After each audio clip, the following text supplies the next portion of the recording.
So, ang iba sa inyo mahina ang kidney, so ingatan ang kidney. And then, bawal din kayo sa mga usok-usok, no? Makakasama sila sa health mo, lalo na yung amoy ng sigarilyo. Okay, so more water din kayo kasi pwede kayong ma-dehydrate. More water kayo. So, sa kidney mo, baka yung maging problema mo hanggang huli. Iingatan yung kidney nyo, maging palainom kayo. Huwag kayong konti-konti lang iniinom. So, dapat lagi kayo nag-iinom ng water para maingatan yung kidney nyo. And then, meron din ako nakita sa inyo na stroke.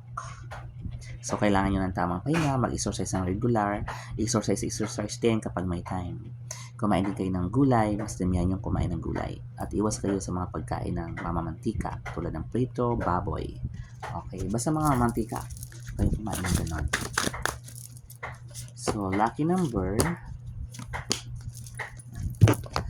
So, ang lucky number nyo is 10, 7, 10, 7. Kapag digit 710. 3, 23. Maganda yung lucky number nyo, no? Pwede siya maging 713, 723. Yun lang. Bye-bye.